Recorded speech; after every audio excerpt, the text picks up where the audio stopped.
नमस्कार, आप देख रहे हैं 5 की बात। मैं हूं नगमा। बंगाल का दंगल लगातार जारी है और इसी सिलसिले में अमित शाह और बीजेपी के दूसरे तमाम बड़े नेताओं का बंगाल दौरा लगातार चल रहा है। केंद्रीय गृह मंत्री अमित शाह और पश्चिम बंगाल की मुख्यमंत्री ममता बनर्जी ने आज दक्षिण 24 परगना जिले में थोड़ी ही दूर पर अलग अलग रैलियां की हैं। अमित शाह ने दक्षिण 24 परगना जिले के नामखाना में विशाल रोड शो किया है। ममता बनर्जी और उनके भतीजे अभिषेक बनर्जी ने दक्षिण 24 परगना के पैलन में पार्टी कार्यकर्ताओं की एक बैठक को संबोधित किया है। तो आसपास कुछ ही दूर पर दोनों बड़े नेताओं का एक तरह से इनकी टक्कर हुई। हमारे साथ जुड़ रहे हैं हमारे सहयोगी सौरभ गुप्ता। दो बड़े नेताओं की रैलियां बस कुछ ही दूर के फासले पर और एक दूसरे पर हमलावर दोनों नेता, किस तरह का मूड वहां पर नजर आया? बीजेपी की तरफ से हम लगातार देख रहे हैं कि एक के बाद एक दौरे हो रहे हैं बड़े नेताओं के। अमित शाह खुद बार बार वहां पर जा रहे हैं। एक बड़ा रोड शो वहां पर आज आयोजित किया गया। सौरभ, किस तरह का माहौल दिखाई दिया इस दौरान?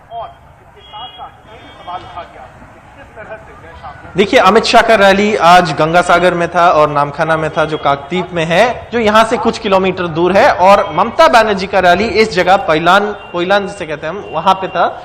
लेकिन अमित शाह का जो आरोप रहा है ममता बनर्जी के ऊपर, जो बुआ भतीजा वाला जो आरोप है अमित शाह का, उसके ऊपर ममता बनर्जी ने अपने स्टाइल में आज अमित शाह को जवाब दिया।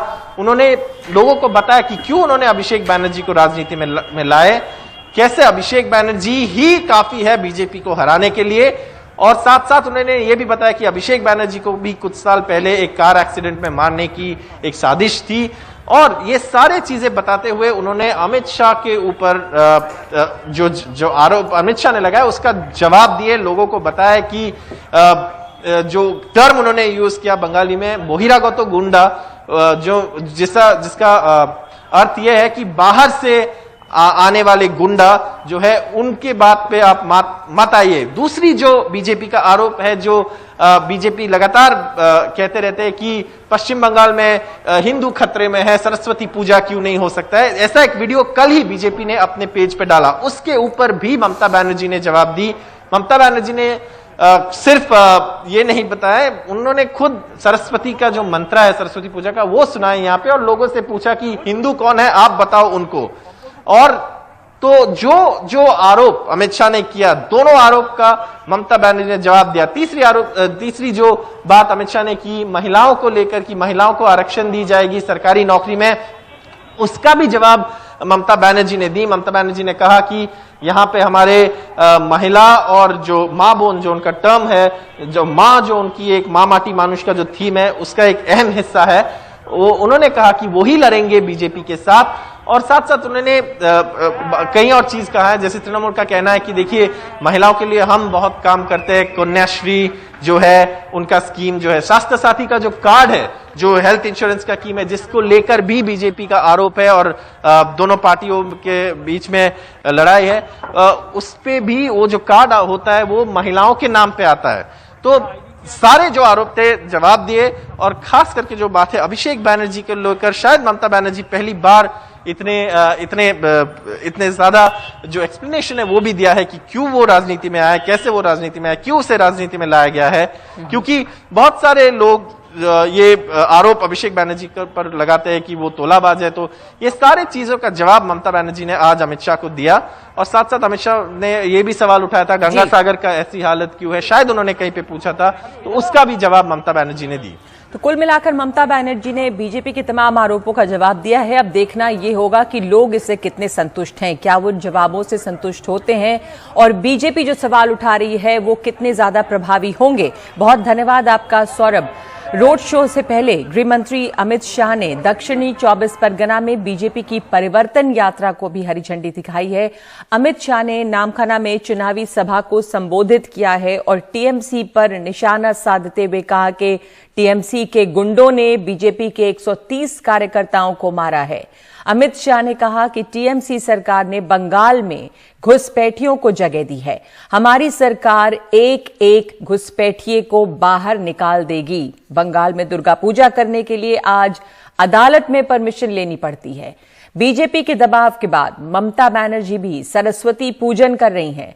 उन्होंने कहा कि बंगाल में बीजेपी की सरकार आने पर सरकारी नौकरियों में महिलाओं को 33% आरक्षण दिया जाएगा।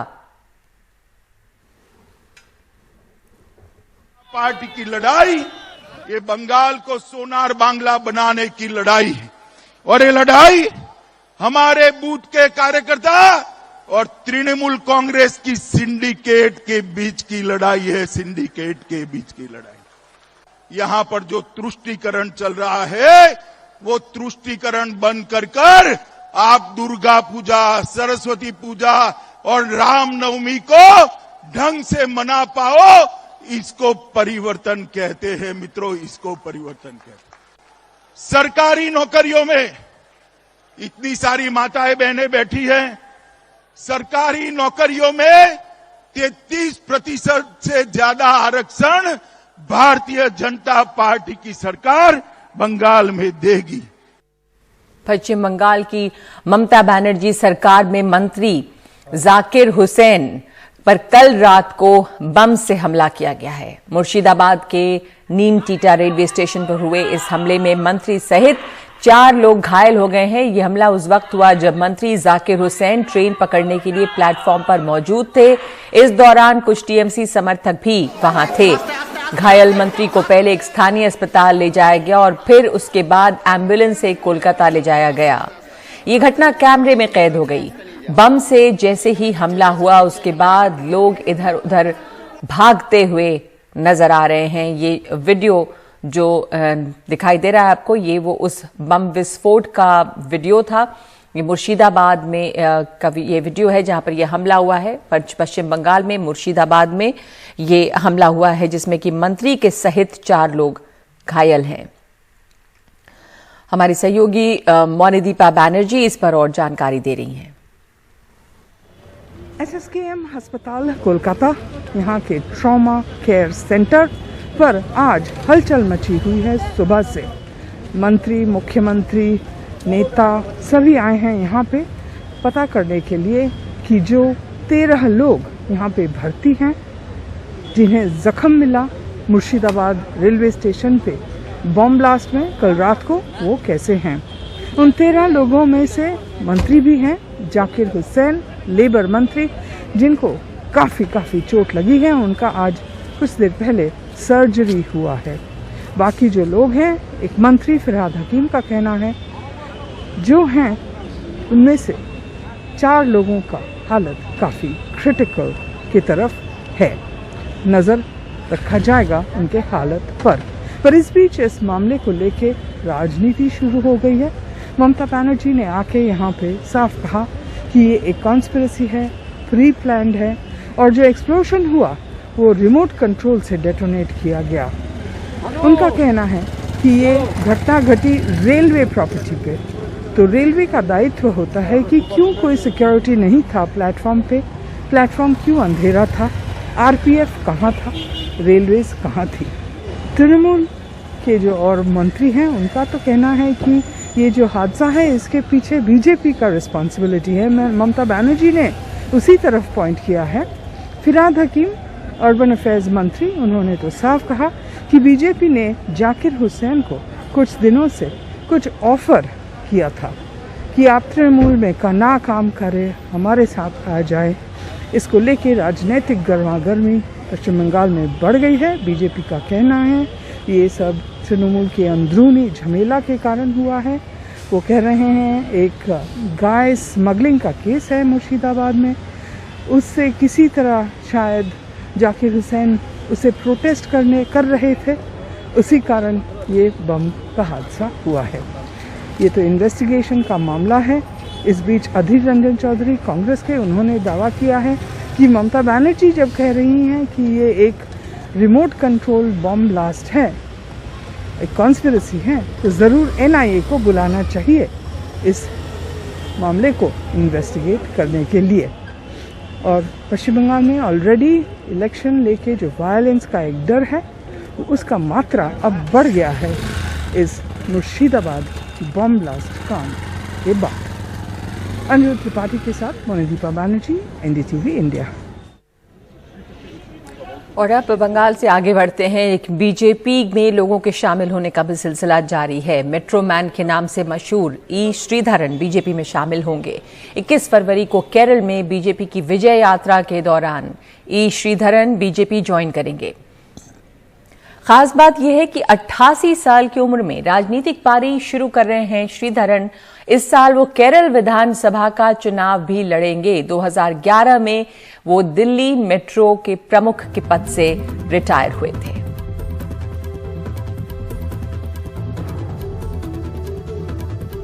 और 5 की बात में एक ब्रेक के बाद जारी है किसान आंदोलन। और अब राकेश टिकैत की एक और चेतावनी, अगर सरकार ने बात नहीं मानी तो किसान अपनी फसल तक जला सकते हैं।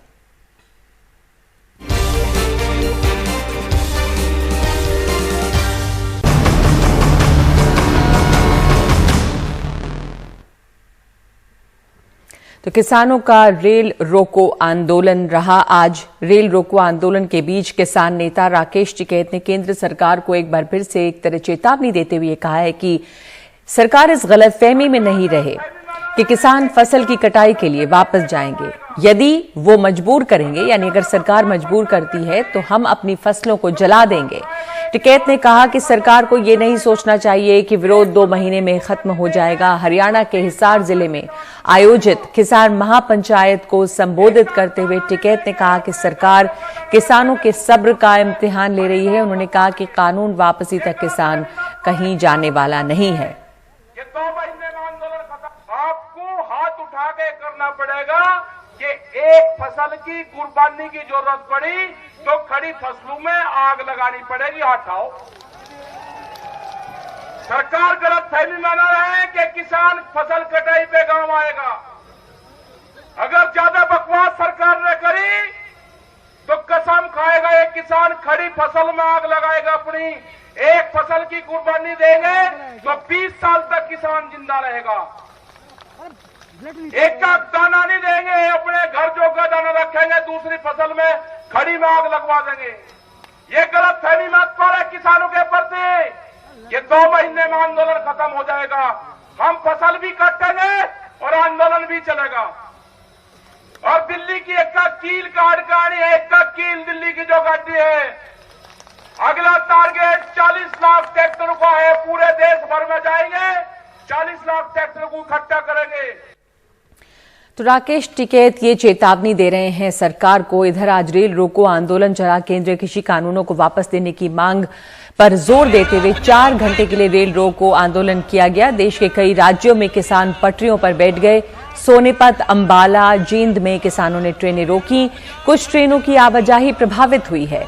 कुरुक्षेत्र में गीता जयंती एक्सप्रेस रोकी गई। रोहतक में गंगानगर दिल्ली इंटरसिटी रोकी गई। बांद्रा हरिद्वार स्पेशल मेरठ में ही रोक दी गई। पश्चिम एक्सप्रेस को पानीपत में रोका गया। उत्कल एक्सप्रेस को गाजियाबाद में रोका गया। आरपीएफ के डीजी का कहना है कि 12 बजे से रेल रोको का ऐलान था, लेकिन कई जगह सुबह से ही ट्रेनें रोकी गईं। उन्होंने कहा कि 15-20 जगहों पर ट्रेनों को रोका गया है। दिल्ली मेट्रो के 4 स्टेशन भी बंद किए गए। जींद में महिला किसान ट्रैक पर बैठी। हमारी मातृशक्ति और भी बहुत ज्यादा संख्या में अपने रेलवे ट्रैक पर किसानों के प्रदर्शन के चलते कई ट्रेनों को गाजियाबाद स्टेशन पर ही रोका गया। कुछ यात्रियों से बात की है हमारे सहयोगी शरद शर्मा ने। मैं गाजियाबाद रेलवे स्टेशन पर हूं। गाजियाबाद रेलवे स्टेशन पर उड़ीसा के पुरी से जो ट्रेन चलकर हरिद्वार से आगे ऋषिकेश को जाने वाली ये उत्कल एक्सप्रेस है, जिसको गाजियाबाद रेलवे स्टेशन पर रोक दिया गया है। गाजियाबाद रेलवे स्टेशन पर किसान नहीं है, लेकिन गाजियाबाद रेलवे स्टेशन पर ट्रेन को इसलिए रोका गया है क्योंकि आगे इसके ट्रेन के रास्ते में मोदी नगर आता है और मोदी नगर में किसान ट्रैक पर बैठे हुए हैं, इसलिए एहतियातन इस ट्रेन को यहीं पर रोक दिया गया है। आप ये बताइए कि आपको कुछ जानकारी मिल गई है कि ट्रेन क्यों रोकी गई है? नहीं, अभी हम लोगों को कोई ऐसी जानकारी नहीं दी गई है। अच्छा, कोई ऐसी जानकारी नहीं है कि ट्रेन क्यों रोकी गई है। अच्छा, लेकिन बस इतना पता है कि ट्रेन रुकी हुई है। केवल रुकी है, बस यही बताया। अच्छा, आप कहाँ से रहे हैं? हम झांसी से आ रहे हैं। आप लोग को जानकारी थी किसान आंदोलन चल रहा है या यहाँ पे ट्रेन क्यों रोकी गई है, आपको जानकारी है? जानकारी तो थी कि आंदोलन है, लेकिन ये नहीं पता था कि यहाँ पर रुकेगी ट्रेन। हाँ जी, आप कुछ बता रही थी। हाँ बस वहीं तो जा रहे हैं हम। ये अब देख लो लेट हो रहे हैं हम, कितनी परेशानी हो रही है। अच्छा, कुंभ में स्नान करने जाना है? हाँ। तो कब से आपको जानकारी थी रेल रोको प्रोग्राम है किसानों का? नहीं, ऐसा तो नहीं था। अच्छा, जानकारी नहीं थी आपको? ट्रेन में आने के बाद पता चला। अच्छा, तो अब किस तरह की समस्या हो रही है या फिर नहीं हो रही? समस्या तो ही है। अच्छा, अब उसका समाधान देखते हैं। अच्छा, तो आपको जानकारी थी कि रेल रोको प्रोग्राम चल रहा है किसानों का? नहीं, ध्यान नहीं दिया। यहाँ के पता चला जब ट्रेन रोक दी गई कि पता चला किसान उस पर बैठे हैं पटरी पे और ट्रेन रोक दी गई है। अब जब तक नहीं हटाएंगे तब तक ये चलेगा नहीं। ठीक है, तो और दिक्कत किस तरह की है? दिक्कत है टाइम से पहुंच जाते। अच्छा। और हम तो मेरठ जाना, हरिद्वार जाना है लोगों को और जाना है। इस तरह रोक के आम जनता को परेशानी कर रहे हैं। तो समस्या तो होगी ही। देखिए कि चलती हुई ट्रेन अगर रुक जाए तो परेशानी होती है, लेकिन अच्छी बात यह है कि रेलवे ने ये इंतजाम जरूर किया कि इस ट्रेन को बजाय इसके कि आप कहीं बीच में ही कहीं रोकें, जो बड़ा स्टेशन है गाजियाबाद का, यहाँ पर रोका गया है जिससे कि बहुत ज़्यादा दिक्कत ना हो। और अगर बड़े स्टेशन पर आप खड़े होते हैं तो जो छोटी छोटी ज़रूरत की चीज़ें होती हैं वो भी आपको मिल जाया करती है, तो उससे आपकी जो बहुत सारी समस्याएं हैं वो दूर हो जाती हैं। लेकिन हाँ, अगर कहीं चलती हुई ट्रेन रुकेगी तो परेशानी तो जाहिर सी बात है होगी ही। गाजियाबाद रेलवे स्टेशन से मैं शरद शर्मा, NDTV इंडिया। तो किसानों का जो ये रेल रोको आंदोलन था ये 4 घंटे का था और 12 से 4 की बात थी। शाम के 4 बजते ही किसानों ने अपना शांतिपूर्ण धरना रेल की पटरियों से समाप्त कर दिया। बहादुरगढ़ रेलवे स्टेशन पर किसानों ने धरना खत्म करते वक्त स्टेशन की सफाई की और रेलवे ट्रैक पर पड़े कूड़े को भी साफ किया। हमारे सहयोगी सौरभ शुक्ला की रिपोर्ट। हम इस वक्त बहादुरगढ़ में और अब देखिए किसान अपना यहाँ पर धरना खत्म कर रहे हैं। जो भी कूड़ा फैला है उसे भी देखिए रेलवे ट्रैक से वो इस तरीके से साफ करके हटा रहे हैं। इनका कहना है कि किसान जो है, ये जो किसान है वो पूरी तरीके से शांतिपूर्ण तरीके से उन्होंने अपना धरना किया और इस वक्त वो खुद साफ सफाई भी कर रहे हैं ताकि कल को कोई यहाँ आकर ये ना कह दे किसानों ने गंदगी की। इन्होंने यहाँ पर आम जो यात्री थे उनको खिलाया पिलाया, उनसे माफ़ी मांगी और उनसे ये कहा कि देखिए आपको हमारे से समस्या हुई है, हम भी 3 महीने से अपने घर से दूर हैं, धरने पर हैं, हमारा साथ दीजिए। तो फिलहाल कहा जाए लगभग पूरा का पूरा किसानों का रेल रोको आंदोलन शांतिपूर्ण रहा है और कुछ इस तरीके से उन्होंने अपने आंदोलन खत्म किया। कूड़ा करकट साफ करा, रेलवे ट्रैक से हटाया और अब देखिए किस तरीके से किसान जो हैं और ऐसा भी जितना जो केला, संतरे के छिलके और जो दूसरी गंदगी भी थी उसको भी हटा कर देखिए कैसे कैसे बुजुर्ग किसान जो हैं वो भी कूड़ा उठा रहे हैं। तो ये कहीं ना कहीं एक आंदोलन की अच्छी तस्वीर है कि जो किसान जो 3 महीने दिल्ली के तमाम बॉर्डर्स पर डटे हुए हैं, जो अपने गांव में महापंचायतें कर रहे हैं, स्टेशन पर गांव से आए हैं, वो साफ सफाई का भी ध्यान रख रहे हैं। तो किसान कह रहे हैं कि उन्हें सिर्फ किसान रहने दिया जाए, उन्हें ना खालिस्तानी में बांटा जाए, ना जाटों में, ना ब्राह्मणों में। वो किसान हैं जो लोगों का पेट भरते हैं और लोगों का ध्यान रखते हैं। सरकार को उनसे बात वापस से करनी चाहिए, उनकी बात सुननी चाहिए। सहयोगी एनरवी के साथ सौरभ शुक्ला, NDTV इंडिया।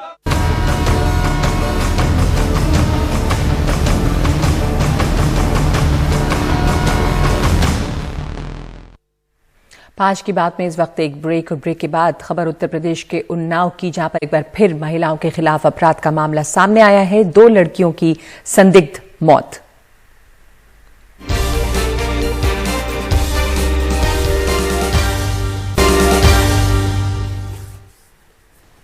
उत्तर प्रदेश के उन्नाव से एक बार फिर बहुत ही चिंताजनक खबर आई है। वहां पे असोहा थाना क्षेत्र में चारा लेने के लिए गई 3 नाबालिग लड़कियां जंगल में गंभीर हालत में मिली। तीनों को अस्पताल भेजा गया, जहां पर डॉक्टरों ने 2 को मृत घोषित किया। तीसरी लड़की को गंभीर हालत में जिला अस्पताल में भर्ती किया गया है। जानकारी मिलने के बाद SP और ASP समेत काफी तादाद में फोर्स मौके पर पहुंची। पुलिस टीम इस मामले की जांच में अभी जुटी हुई है। 3 लड़कियां अपने ही खेत में जो है बेहोशी के हालात में मिली थी, जिनको हॉस्पिटल में भेजा गया था, जिसमें से 2 की वहां पे डेथ हो गई है और 1 को डिस्ट्रिक्ट हॉस्पिटल के लिए रेफर किया गया है, जिसका ट्रीटमेंट जो है वहां पर चल रहा है। इसमें प्रथम दृष्टया यही चीजें संज्ञान में आई है कि ये घास काटने के लिए गई थी और घर वालों ने ना मिलने पे ढूंढने पे ये वहां पे पाई गई। और ये भी देखा गया है कि घटनास्थल पे काफ़ी झाग वगैरह पड़ा था और डॉक्टर के द्वारा भी प्रथम दृष्टया इसमें पॉइजनिंग के सिम्टम्स बताए गए हैं। अन्य सभी घटनास्थल पे उपस्थित लोगों के बयान दर्ज करके और जांच की जा रही है, गहराई से जांच की जा रही है। और इस घटना में जो बची है भी और अस्पताल में भर्ती है, उसकी मां का क्या कहना है, ये सुनाते हैं आपको। बहुत सब तन ढूंढ ही गा रहा है, नहीं मिली। ही कहला अरे पता नहीं कहाँ चली को मर्दा का कहे से दादा कहाँ चली गई। तो कहा लगा अरे हम पंचे फिर वैसे ही घूमे न, जो देवी है ना फिर वैसे ही घूमे न। तो फिर वैसे घूमे तो बोहराइश कहला अरे यहाँ आओ रखो दो तीन परी हमें। तब साहब हम होने पहुँचा। हमारी लड़की जो है हाँ। तो उसके कहा स्वासा उसके चलत रहा स्वासा खाली तो... घर नहीं रहा है बस और कोई नहीं। और हमारे सहयोगी कमाल खान उन्नाव पहुंचे, वहां पर जाकर मौका वारदात पे क्या जानकारियां सामने आ रही हैं, इस पूरे केस की क्या विस्तार है और क्या सवाल इस पर खड़े हो रहे हैं, बता रहे हैं कमाल खान। उन्नाव के बाबूराहा गांव में सरसों के खेतों के बीच में ये वो जगह है जहां पे तीनों बच्चियां यहां पे बेसुध मिली थीं। 2 लड़कियां अस्पताल जाने पे पता चला कि वो मर चुकी हैं और एक बच्ची जो बहुत गंभीर हालत में बीमार है कानपुर में भर्ती है। ये लड़कियां चारे के लिए अपने घर से निकली थी तकरीबन 3 बजे के करीब।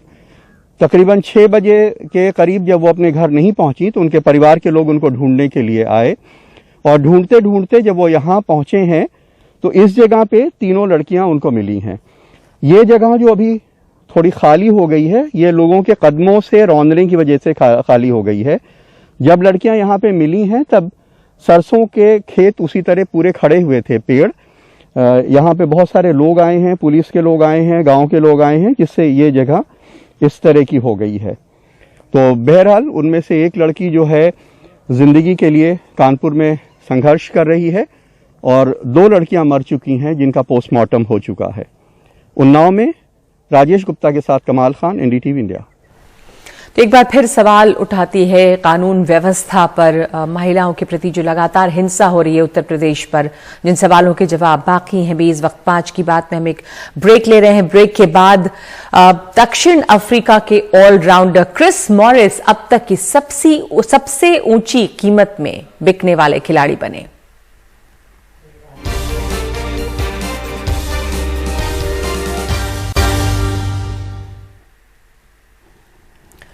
और लगातार 10 दिनों से पेट्रोल और डीजल की कीमतें बढ़ रही हैं। कई शहरों में तेल की कीमतें 90 रुपए के पार हैं, कहीं कहीं तो सेंचुरी लग चुकी है। राजस्थान एक ऐसा राज्य है जहां पेट्रोल की कीमतें सेंचुरी लगा ली है। श्रीगंगानगर में पेट्रोल 100 रुपए 49 पैसे है और डीजल 92 रुपए 47 पैसे। 99 रुपए पहुंच चुका है पेट्रोल का जो भाव है राजस्थान में। और जैसे गंगानगर जैसे ज़िले हैं वहाँ पे 100 क्रॉस कर चुका है। जो स्पीड पेट्रोल है, जो प्रीमियम है, एक्स्ट्रा प्रीमियम है, वो 103 पे है।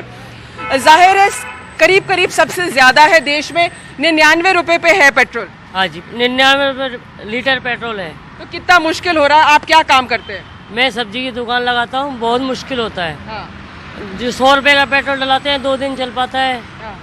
बहुत ज़्यादा परेशानी आ रही है। बहुत ही महंगा हो चुका है पेट्रोल। आपको थोड़ा सा ये दिखाना चाहेंगे भैया, 1 मिनट आप भी रुकिएगा। देखिए ये 99 रुपए 19 पैसे पे है पेट्रोल आज की डेट में राजस्थान में।